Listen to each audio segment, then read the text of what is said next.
Hi, I'm Reverend Natalie Jean, and we're back with you with the Infinite Elevation Hour. I'm here with my co-host, Erline Germain. and we're going to have a spectacular show for you today. We're going to talk a little bit about Emma Curtis Hopkins. We're going to talk about current events. We're going to talk about environmentally safe artistic designs created by Erline Germain, and she's going to show us a little presentation or talk about how you can actually create your own book, meaning the way that you can bind it as well and just ooze out your creative spirit through your divine idea. Now, I would like to talk about infinite elevation for a little bit and why we created infinite elevation. We basically understand that everybody comes from God. And when I say everybody, I mean everybody that walks this universe.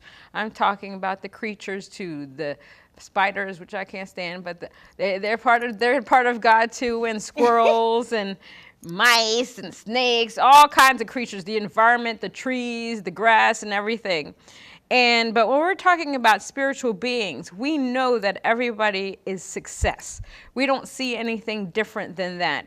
So we came up with the idea of forming a business, Infinite Elevation, so that we could help people put out their own creative ideas. You know, a lot of times people have wonderful ideas and they don't know how to express it out. So when you come to us, basically, we're going to ask you how you feel about yourself. If you truly believe that your idea is a divine idea and that you know that you're already successful. And if you're not, then we're going to get you there. We're going to help you believe in yourself and believe in your product. Because if you don't believe in yourself, you can't move your product. If you don't love yourself, you cannot move your product. So because of the trials and tribulations and experiences that we've had in our lives, we realized after having so many different teachers that the whole point was that we needed to see that we were worthy, that we were deserving, and that there was a place for us in this existence. That once we left our spiritual teachers, we knew that we were already intelligent and wise enough to know the path that we were supposed to take.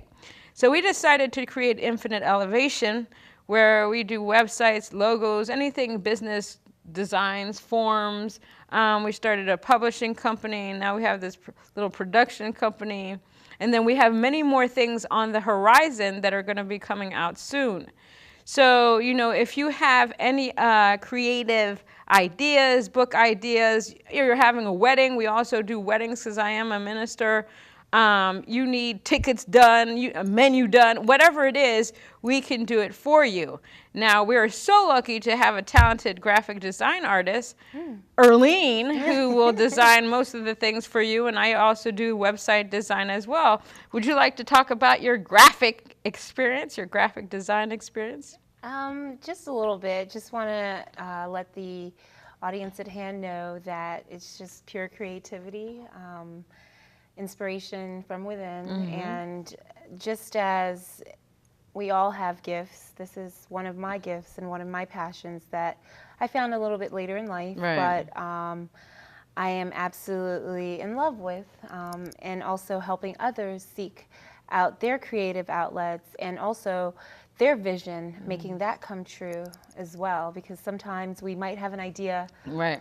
but don't know how to really carry it out. And so that's what the whole thing is. It's kind of like the visual communicator. Another term for graphic design is to be able to visually communicate and convey a positive, well, for me, a positive message, because there are some negative messages sometimes, but in the realm of creativity that I like to dabble in, I like to be positive, and I also like the children's side of it as well, and you'll see a little bit of that later in creating something for them, because children like colors, and I like colors. I like bright colors. So nothing dark or dreary, but I do like bright colors, especially pink. But so that end of it, and also graphic design can also include illustration. And on the other side of that, artistry as well, like painting and doing portrait with charcoal or crayons and stuff. So. And our whole idea, my idea as well, is that, we want people to be themselves. There's so many different spiritual modalities, religious modalities that, they want you to follow their thing to the letter. We don't actually believe in that. I definitely don't believe that. I like to be who I am, whether people like it or not. We are not here to conform to what other people want us to be. That's just not what God ordained us to be. We are all God ordained. We are all individuals, but we are all spiritual beings. One of the things that we offer also is that if you want to design your own tattoos, if you have an idea, Erline can draw the idea for you, and then you can bring it to a tattoo artist if you want to. Now, this whole idea of tattoos, some people don't like them. They think that it's a horrible thing. Now, those people might still be living in the 1930s, where, back in the day, the whole thing was that only bikers on motorcycles wore tattoos. I have to say that I have 11 tattoos and I love them. They're all spiritual in nature. And I would hope that, people would be understanding and open to all people that have them. Mine are spiritual in nature. They all represent God in some way, but other people may not have the same ideas. We are talking about individuals. We have to accept individuals for who they are and embrace them and love them. We cannot expect to turn people around to what we want them to be. And when somebody wants you to do that, that means they're not happy with themselves. They see something in you that they are so offended because they want to be like you. They want to have that free spirit. They want to be that free thinker. I, growing up, was a very quiet child, a very shy child. I really kept to myself. I was a child that was picked on all the time. They used to call me, what did I used to tell all the time, tattletale, whatever. But I was a very honest child. Growing up, my parents and my dad used to study with me all the time. And one day, I was in elementary school, and I was so nervous before the test. I cheated on the test, boy. And when I got home, my stomach was in knots. I told my father. And my mother. My mother was more understanding, but my father wasn't. And in Haitian practices, when you do something like that, it's not a very good thing. And my father sat me down, and we had to go over the lesson again. And every time I got something wrong, he would hit me on the hand or the knuckles and stuff like that. And that is something that has always played in on my head. But I was an honest child. I was a very good kid. And then so when I got into college, I started to change because I got away from my wonderful parents. I love my parents dearly. But when you're older, you want to be set free. You want to do your own thing. So basically, when I got into college, I had a certain amount of freedom. I became more open. I became more aware. Now, I hadn't gotten into spirituality, deep into spirituality at that point. I had gotten to spirituality later in my 30s, but there were messages that I was getting that I needed to do something in life. And as I began to be more open and more accepting of myself, because growing up, I really didn't love myself. I was a person that wanted to die every day. And because I couldn't understand myself, I couldn't understand my surroundings. But as I got older and I understood these things better, I was able to express myself, boy. When I started to express myself in my household, that was something totally different. They were like, where's the shy little Natalie? Where's the little girl that would just keep her mouth shut and just be respectful? It wasn't that I wasn't respectful, but I needed to be set free. I was closeted. I love my mother. My mother's a pristine person. She's a good person. She has a good heart, but we're night and day. We're night and day. And I used to look at her when I was a kid and just be like, oh, I wish I could be like my mother. I said, even if I got married, I want my mother around and stuff like that. And I realized, I had this worship thing for my mom. And I didn't have an individuality as a kid. So now I embrace who I am. I don't care if people like me or not, because this is not what this is about.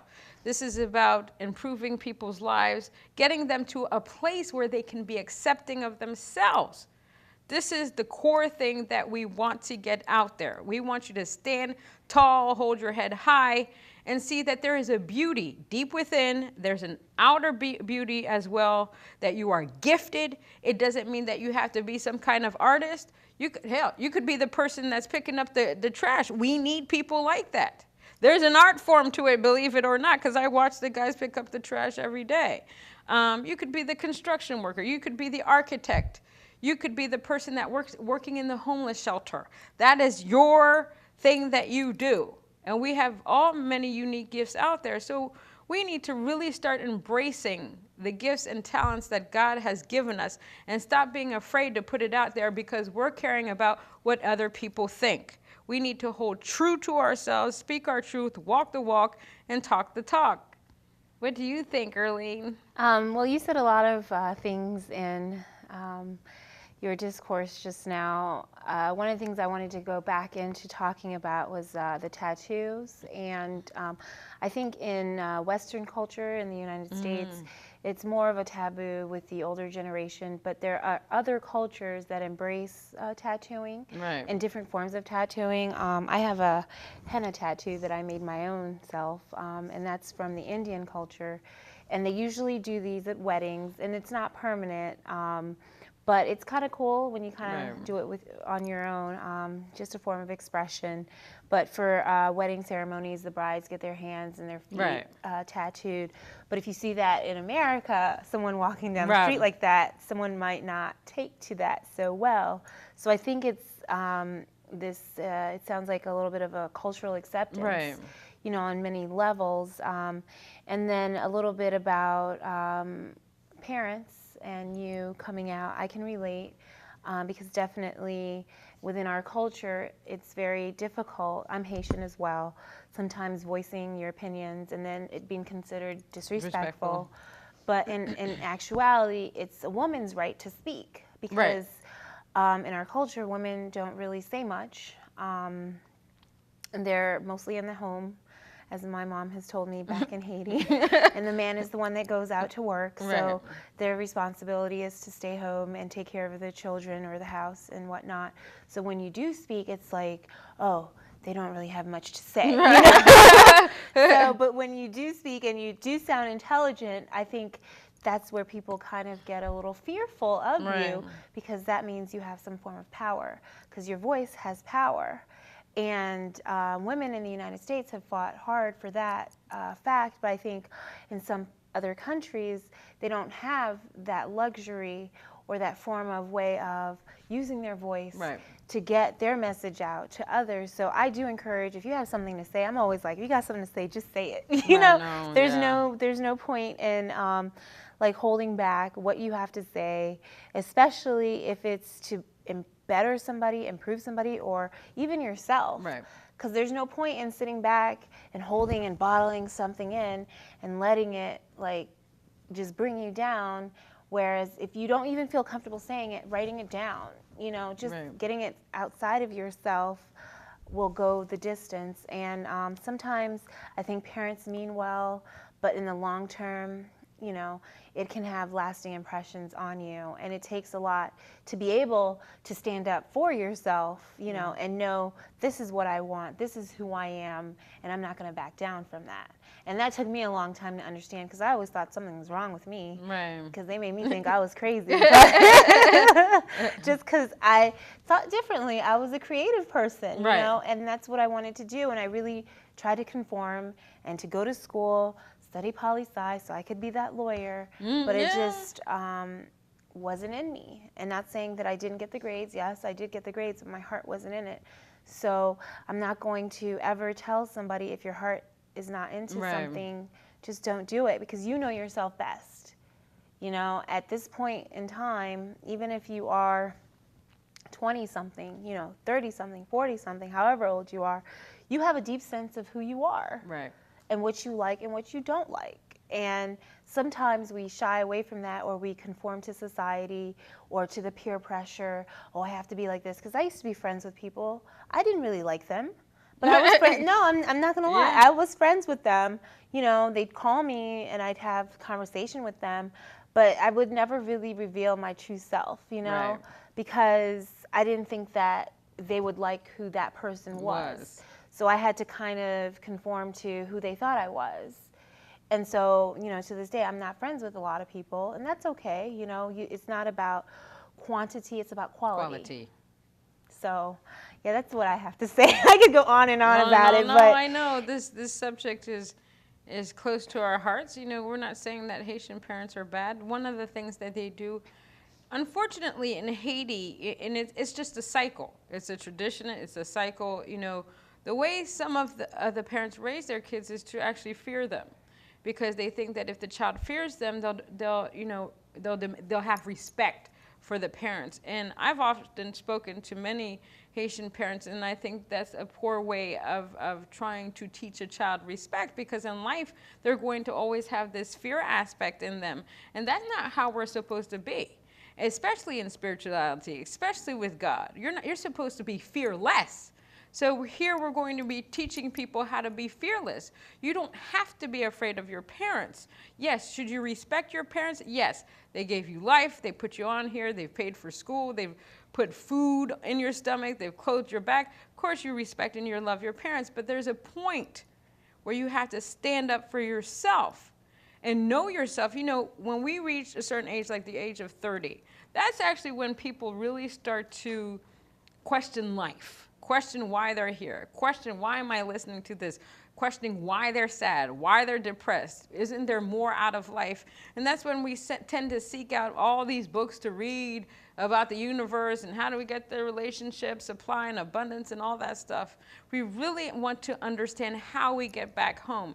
And when I refer to home, I refer to God, because when we are born, the first thing and the only thing we know is God. The only other thing that we know is love. We have love. Most of us have love from our parents. If we're lucky enough to have parents that once we have them, they love us. Some women go into depression. Some kids don't have fathers and stuff like that. So, you know, some of us that were raised with parents, we've got to be lucky and blessed. We've got to bless those situations. So that's the only thing we know. And then when we start growing up, we get into peer pressure, you know, we get into the human conditioning, and we forget where we come from.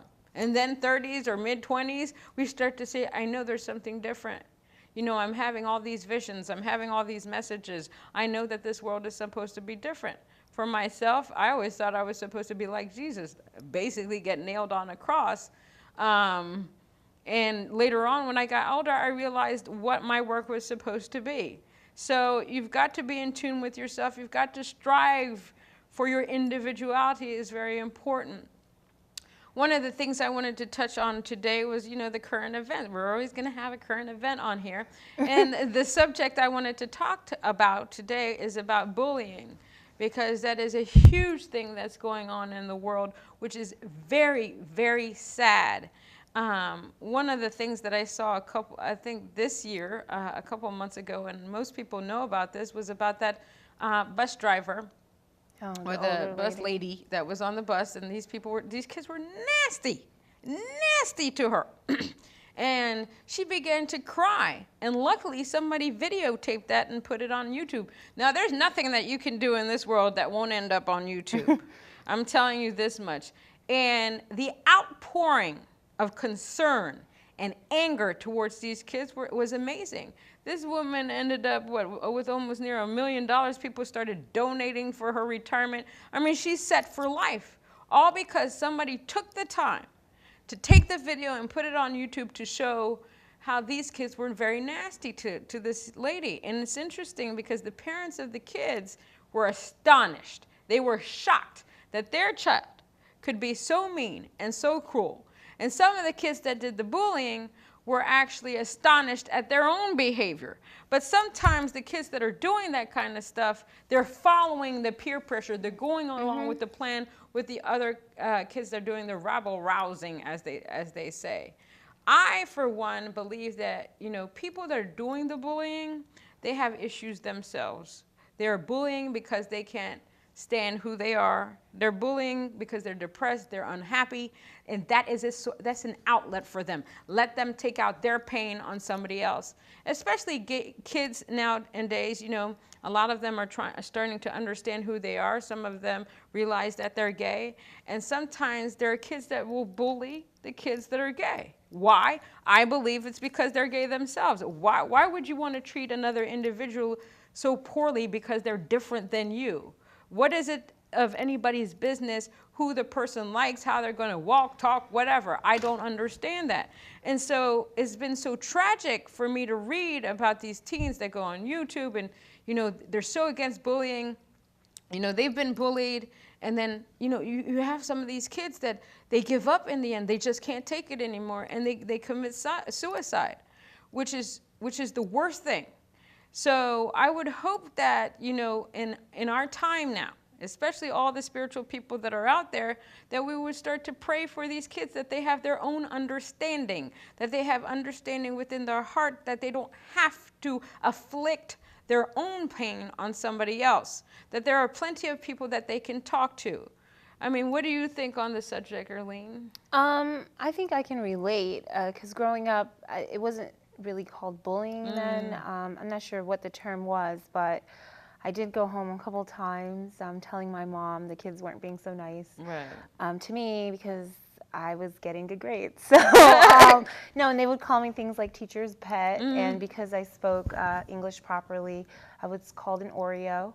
Oh yeah, I know because that. I was I black that. On the outside, and I was the white cream. I had the Oreo term too. No, you're right with me. And I think to me it hurt, but I think it motivated me even more to do well in school because I couldn't be anybody else. This is who I knew how to be, to study well. Yes, I wanted to get A's, and that might be from my upbringing and constantly reading a lot. I didn't have video games, and I'm an only child, so I had books. And so to me, it was easy. I used to read the dictionary. I mean, it doesn't really sound fun, but this is what I did. And so I can relate, but I mean, I was friendly with people on the play. We remember we used to play on the playground, but then it got to a point where like, oh, you know, we shouldn't hang out with her because she's the teacher's pet. You know, and it's not being the teacher's pet. I mean, I did get in trouble sometimes. I remember having to write over 200 times, I will not chew gum in Mrs. Jones's class. And I did that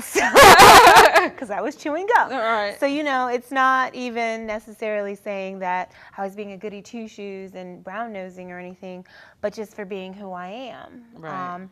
And always being treated differently because, and also I think I didn't really know how to fit in because I was Haitian. But that wasn't black, quote unquote, you know what I mean? No, I understand. And I wasn't white, you know, I wasn't really Latina. So I was like, okay, there aren't really many of me here in this multicultural setting, but okay, I'll go with it. So I think that search of an identity, it seems like what you were talking about is what many kids are searching for. And instead of really kind of looking within, they probably don't know what that means. They try to hurt others on the outside, and that is a problem because we all have our own identities, you know, that we might not find until later in life, but we still need that time for it to grow and for it to be nurtured. And so if it's being stunted, you know, right away, it's a little bit alarming, and then who knows what ends up happening to that person. So I can definitely understand the whole issue of bullying and why we shouldn't do it. And the children growing up, I think, also get negatively influenced by the media and some of the things they're watching. Because like you said, the parents didn't know that they were acting like this. But at the same time, the parents aren't with them 24/7, nor are they monitoring what they're into with now technology, iPad, cell phone, this, you know, access to whatever, the World Wide Web. So you can pick up anything, anywhere, anytime. So I think it's very, very delicate situation. And I saw, too, that woman when she came on the Today Show. And I was just like, oh, my Lord. It was really, really hard. It was intense. It was intense. On her. Well, it's interesting to me because I know the whole focus, you know, everybody's out there campaigning, let's stop the bullying. But what I don't find is that a lot of people are not talking about the bullies themselves in the sense of trying to get to the root of why these kids are bullying. I think that if we touched on that further, you could stop the bullying because there's no reason why a kid has to be so angry. And what's worse is that if you look at the difference between, I mean, they start out in kindergarten. Kids are mean. Kids are mean. And you can only assume that these kids are mimicking the behavior of their parents or something else. I don't know, because if you're in kindergarten, what else do you have? You only have your parents. You may have the little kids around you, but if you watch kids interact when they're so small, they can be so mean. Well, developmentally, kids start off not really wanting to associate and play with each other. Right. And I mean, you watch the behavior, and sometimes, like, because I work with younger children, not in kindergarten per se, but a little bit younger, and you'll just see the behavior like slowly, gradually, maybe as they enter 2 years, 3 years, they'll kind of get the concept of playing with someone in their vicinity, right. like the parallel play. But then now we're going to move into, okay, toys, sharing, right. you know, and so that's where the parents come in, and I have parents who are really, really helpful to their children by saying, okay, why don't you share your toy with right, someone else, you know, and then they'll be like, no. But then the more they hear that, then they start, okay, if I share, then I can still hold on to this other ball. Right. You know, so it's not like they're going to run away, I'm never going to see the ball again, right. but at the end I'm going to have to give it up. So it's just this concept, I think, like you said, the parents have a dynamic responsibility in assisting their children, but at the same time, the child has to feel comfortable, you know, in the environment, and if they're not, you know, then it's like, well, when the teacher looks away, you know, I can get away with X, Y, and Z. Right. So, and then also you have to look at if they have siblings or not. Because if you're used to being a younger sibling, right, and then your older sibling is constantly taking your stuff and being mean to you, now you're in a class setting and you're the bigger kid. Then you're going to follow suit. Yeah, you know, so then you're going to be like, oh, it's my turn. You know, so it's just mimicking behaviors close to you and also programs that they're watching. Because not everything maybe on Nickelodeon is appropriate for a 2-year-old or a 3-year-old. So it's one of those things where I think now parenting is a little bit, I would say a little bit more difficult or maybe hands-on. Just because you don't know where and when things are happening and not happening or could be happening. And there was a, this is kind of off topic, but there was a shooting yesterday down the street from my mom's house at, I think it was the Coolidge High School. And the special needs kid ran home and got a gun and shot the other kid for something. I think it was like talking bad about him or something to him. So, yeah, that's a little extreme, but that's probably not. But the fact that that kid, his special needs, knew how to where the gun was to go. So you know what? There it goes. It starts. It's some of that stuff. You know, it starts at home because it's just amazing that that kid would know how. You know. Yeah. Where is the gun? How to even shoot a gun? You know, and to even somebody would have escaped. The police found him eventually, but it's just the whole scenario shouldn't even happen. I think because why would you let your child, if you have a gun, I'm not saying I'm even in support of having a gun, but I'm just hypothetically stating if you have a gun, why would you show your child who's in high school where it is? No, I mean, I agree. Loaded on top of it. No, I agree that he had to have seen that done or somebody showed him how to do it. And you know, it's not only kids that bully, there are many adults that bully other adults in workplace, in universities, wherever. It is a shame that we continue to bash people just because we're unhappy with our own lives. So you know what? We've got to continue the campaign against bullying. We've got to understand where these people are coming from. You know, as spiritual light workers, you know, we got to work with these people. We got to seek them out. Something came up just as you were talking. I don't think many people know what makes them happy. Well, yeah, that's true. Because my definition of happiness may not be your definition of happiness, and I think there's a collective falsehood of what happiness is, you know, and when we are each searching for happiness in something that it's not really fulfilling you to make you happy, then I think that's the problem right there. So, and the funny thing is, the simplest things can make you happy, but I think we think sometimes that it has to be very big, grandiose. Oh, I need the mansion, or I need the 24-karat diamond ring. Not saying those things aren't nice, but will that really, really, deep down inside make you happy? Or is it a scoop of vanilla ice cream with chocolate sprinkles on top? Yeah. I agree. Somebody's definition of happiness is maybe very different from somebody else. However, you have to be happy with yourself. Yeah. You just have to be happy with yourself. You got to love yourself. Everything about you, from your toes to your hair follicles, I don't know. But you've got to love everything about yourself. You've got to see your worthiness. You've got to know that you're deserving. Because you cannot function in this world until you have those things. You cannot go out and want to minister and help people out if you're not well yourself. Because all that energy gives off on the people that you're trying to treat, help, whatever. There's got to be some aspect of self-love. So let's continue to do that. We're going to take a short break now, and then when we come back, Erline is going to show us her wonderful creativity with the environmentally fun artwork. So stay tuned.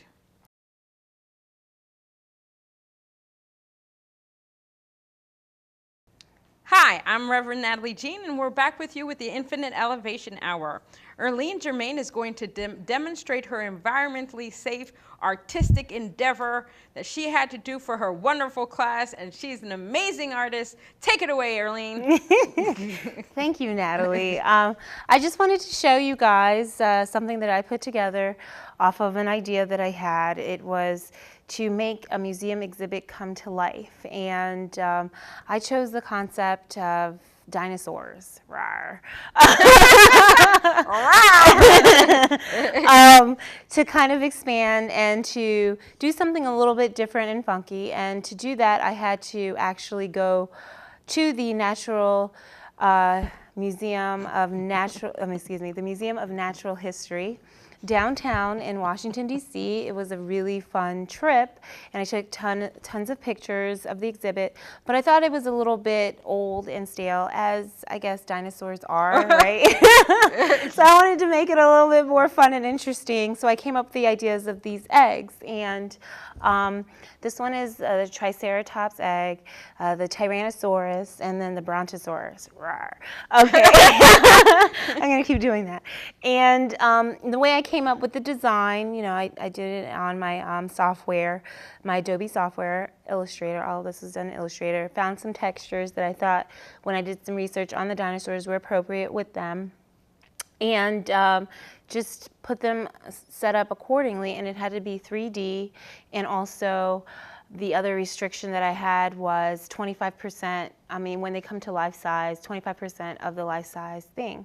So I have my little man here. He's our person silhouetted out. So if he were to come up to this at an exhibit, this is what he would see, kind of our life size. So I'm just going to turn these around a little bit, okay?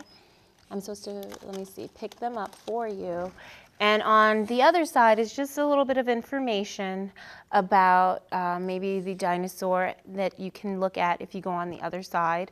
And this is the Tyrannosaurus. So I talked a little bit about how big he is. He's 47 feet with massive hind limbs. And is he fast and furious? Of course he is, but not like the movie, right? He doesn't drive any cars. There weren't cars back then, right?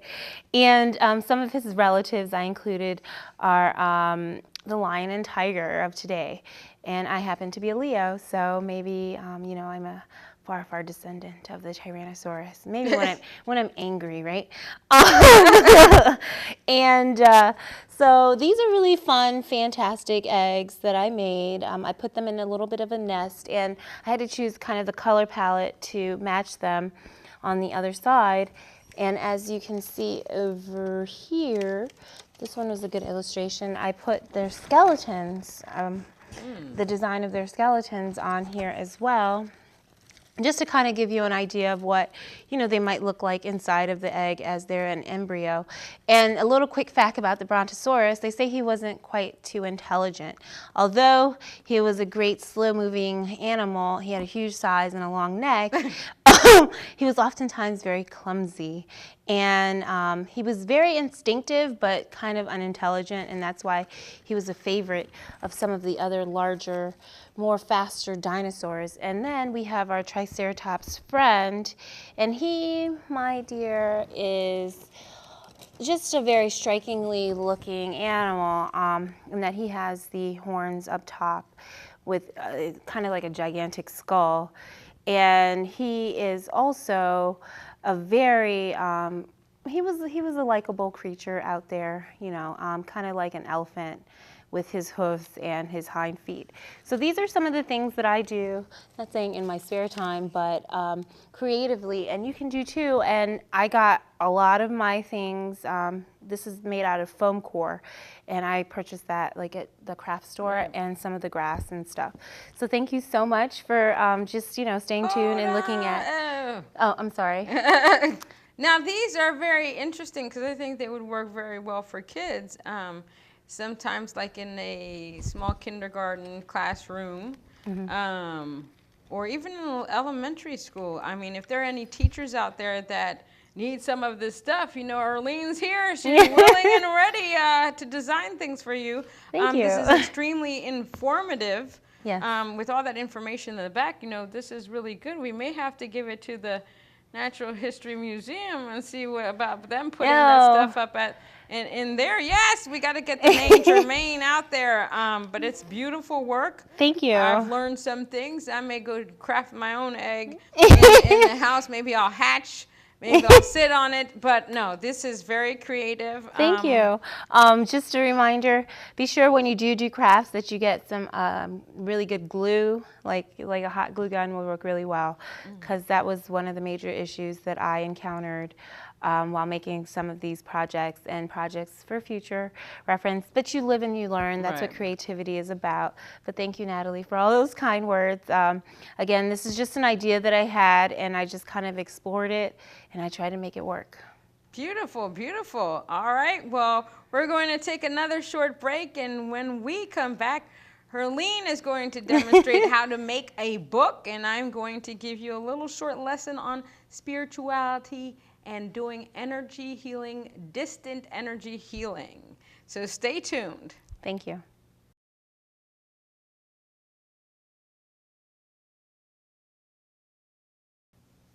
Hi, I'm Reverend Natalie Jean, and we're back with you with the Infinite Elevation Hour. Now, Erline Germain is going to demonstrate. She's going to show you the wonderful book that she bounded herself, the book that she wrote herself, and she's going to give you a few tips on how to do it yourself, or you can contact Infinite Elevation Publishing to do that for you. Take it away. Thank you, Natalie. This is a little project that I worked on, and actually I created the typeface called Twinkle, and I had to do a promotional package for it, and the form that I chose was to do a storybook of it. So I took the time to set everything up and make it work. So when you open the book, it's an interactive piece, just want to mindfully tell you. So I have my little googly eyes. This book belongs to. And as you open it, you read the story. I'll read it briefly for you. Once upon a time, on a planet far away, lived a girl with much hope. And here's our little planet. All alone every night, she was crying for her dreams to come true. So sad. And you don't get the sound effects with the books, but you have to think them up when you're doing them, okay?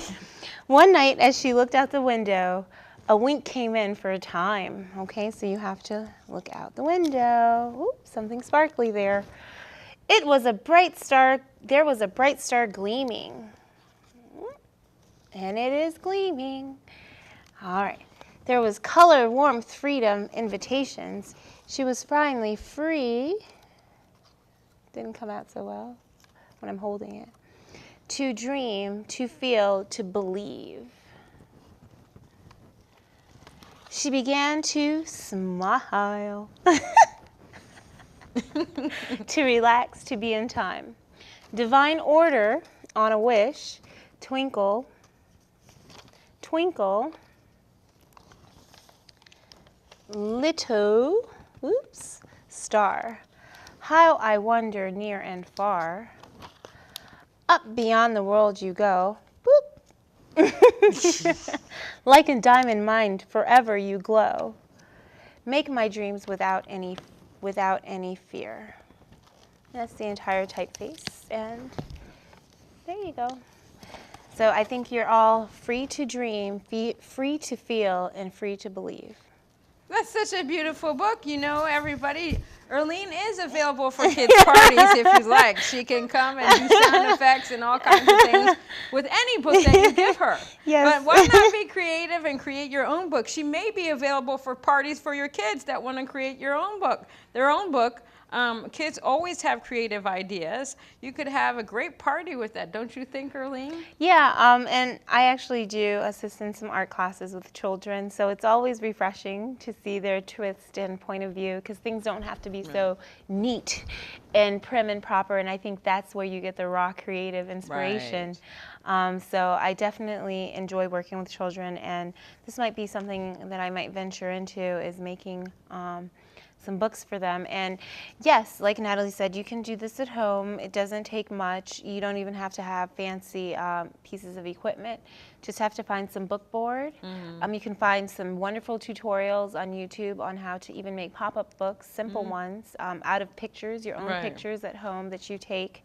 And also just have patience with it. I was under crunch time, so I had to crank this out in a couple of days. So I do recommend being a little bit patient with the whole process, because it is a learning process, and even if you don't get it right, this is the second one that I've created.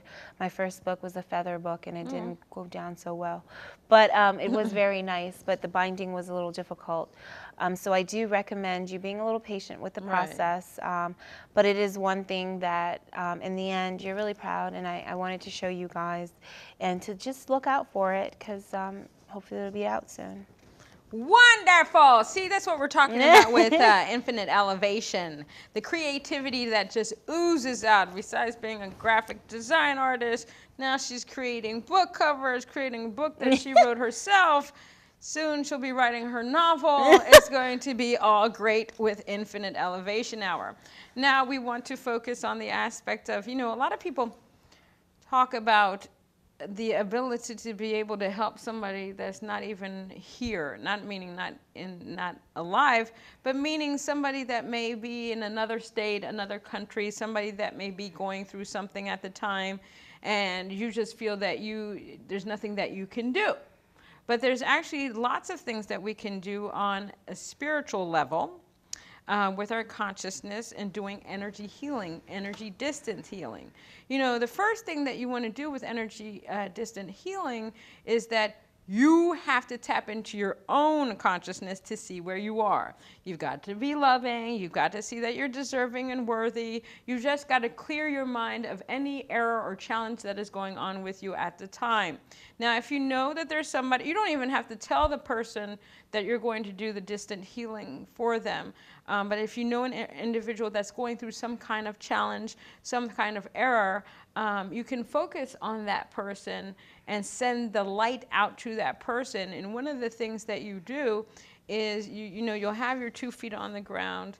You'll focus the white light energy from your toes up into your calves, through your knees, up into your thighs, through all the chakras until it comes out of your crown chakra. Once that energy comes out of your crown chakra, you want to envision the light going into that person's crown chakra and just seeing that the whole light, and that light is basically love energy that is going into that person, and just seeing it throughout their whole entire body. 9 times out of 10, if you believe in yourself, that's another thing. You've got to believe in yourself. You've got to know that you have the ability to make this other person feel good. 9 times out of 10, the person's going to feel something, some kind of shift in their consciousness, some kind of shift in their body, and they may call you. They may call you and say, oh my gosh, last night I felt such an energy, I felt such a heat, I'm feeling so much better. Emma Curtis Hopkins, in her book, Scientific Christian Mental Practice, which is a wonderful book. It's a book, as you can see, that I've used kind of bent up, beat up. But every time I read it, I find something new. I'm always like, oh my gosh, I got to read this book again. And I am not, I repeat, not the type of person that likes to read books over. But with Emma, who's my sister, who's my girl, 1800s, she just brings something out that is so marvelous. You know, as I've told people before, it is a mystical interpretation of the Bible. It is a wonderful book. I recommend that people buy it. You can get it at Divorce. You can get it on Amazon.com. You can get it on eBay for 99 cents or $2 or whatever it is. But in this section called Rending the Veil, I often talk about that, the veil, which is the veil that's over our spirituality. That's the human conditioning that's hiding our spirituality. We need to lift that veil so that we can be more spiritual people. But I wanted to read something in her book where she says, many people feel the idea of health so thoroughly that they cannot feel anything else, even if a man seems to be very ill. Their touch is full of their feeling of health. The touch of Jesus was full of healing. If you put your hand on your patients, they are apt to think that it is your hand and not the idea that heals them. That is important. One of the things that, you know, a lot of people go to these shamans or whoever they go to, and they're expecting that healing from the person, maybe because somebody else told them that they got a healing, but it's their belief system. I always explain to people that it's not that person that's actually doing the healing. You are healing yourself by the mere thought that you know that this person's going to heal you. So it is your consciousness, your mind, that is doing the work.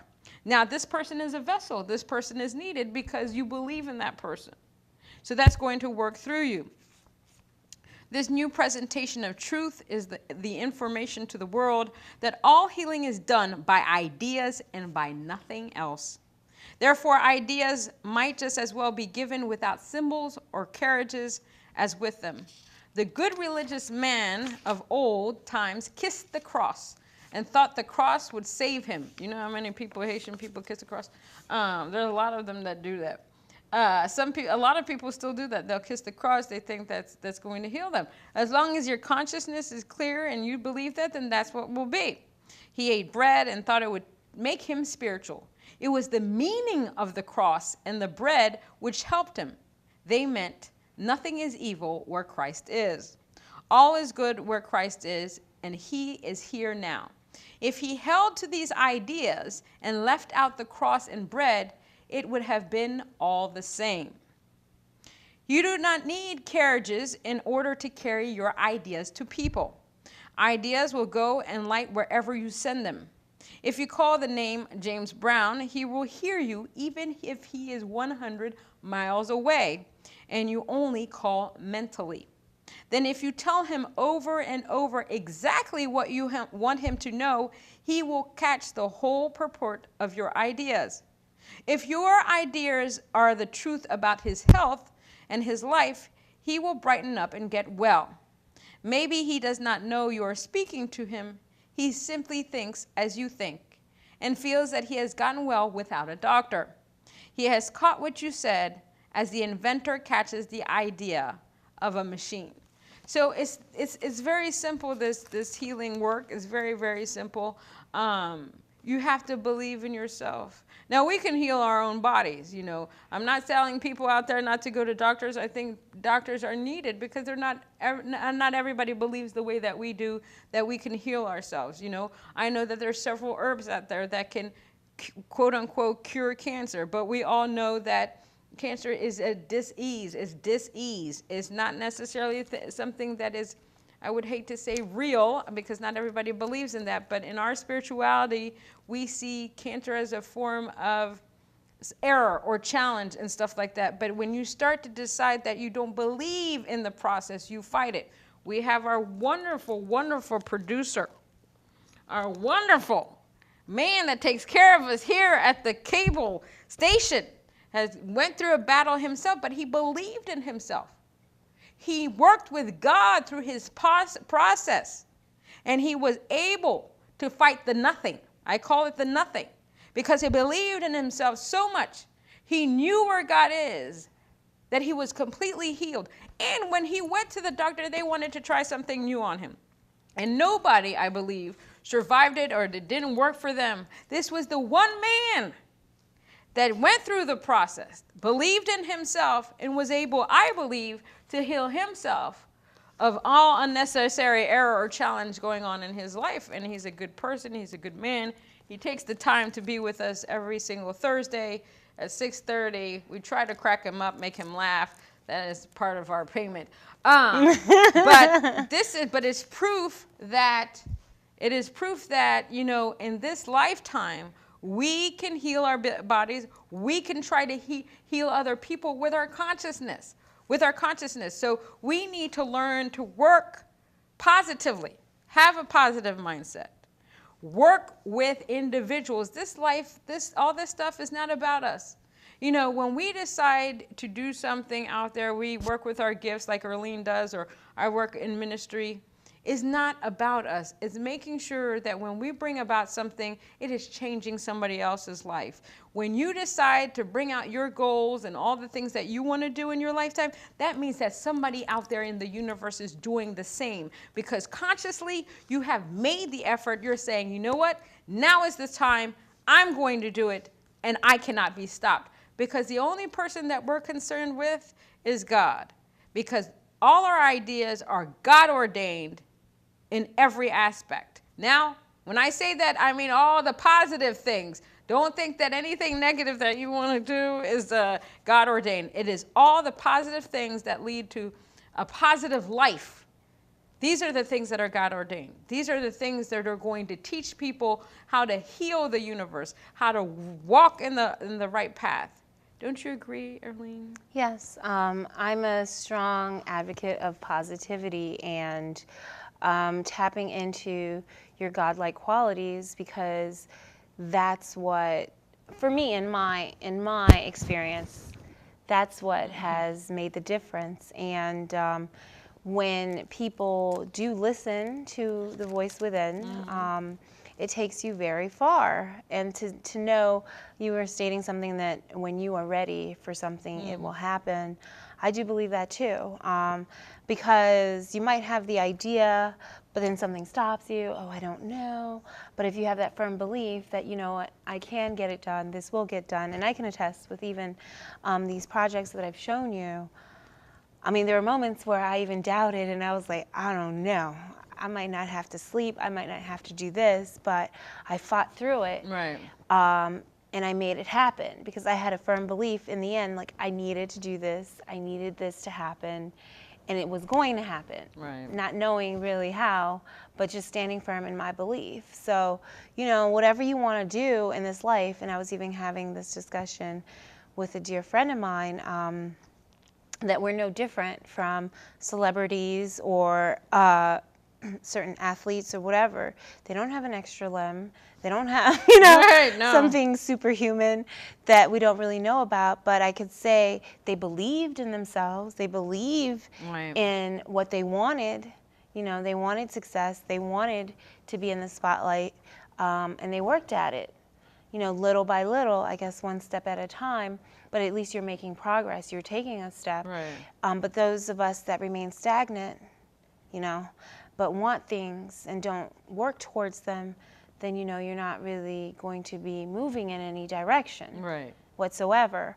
But it, like you said, it starts in the mind. If your mind is right, you know, it can take you very far. Right. But you have to put it in your mind, and that's not always easy. I mean, I fight with myself mentally at times, you know, because sometimes my body might want something else, you know, my body might want to sleep, and my mind's like, wake up, wake up. And I'm like, no, I just need 5 more minutes. You know, 5 more minutes, just 5 more minutes. And, you know, so it's like, okay, get some coffee. Okay, all right, gotcha. So, you know, it's just working with the system, and there isn't a perfection. See, I think my biggest issue sometimes is like I strive for perfection. Like it has to be perfect. Right. Oh my God, if it's not perfect, oh no, I'm gonna die, you know. But then I'm learning that's my little lesson, that, and I stop myself from doing things because I don't think it's gonna be perfect, you know. So I have to like let go of that idea and just to let myself know that, hey, chill out, cool out. It's going to be okay. So, just taking the initiative, taking the steps, that's all that we ask, I think, in the positive direction. Yeah, and that's how we came together. We came together, we've been friends for many moons, many years, and so it took us a long time to get together. And when I broached the idea of doing websites or whatever, I broached the idea of, you had the same idea at the same time. So you know what? Everything happens when it's supposed to, and we're so happy to launch the careers of other people as well. Mm-hmm. It's just it's a overwhelming joy to see other people happy. To see people really going for their goals, even when they have naysayers all around them trying to tell them, no, do you really want to do that? Don't you think you're too old? How many things are you going to do? It's really none of their business. As long as you have to be happy first. Everybody out there, you've got to be happy first. Don't try to change yourself for somebody else. That's not going to work. You could change yourself and not be happy. You'll be miserable in that existence. In any type of relationship or anything like that, you don't want to change yourself for anybody. If they can't accept the way that you are, then you know what? That's on them. Now, if you want to change for yourself because you find there's something that you'd like to change, then go for it. But you come first. Your happiness comes first. Your individuality comes first. And that's all that matters. And learn to speak your truth each and every day. This has been the Infinite Elevation Hour. Tune in next Thursday for some wonderful things. Don't know what those are yet, but they're going to be fabulous and grand. So I'm Reverend Natalie Jean, and this is my co-host, Erline Germain. So we'll see you next time on the Infinite Elevation Hour. Thanks for watching. Thank you.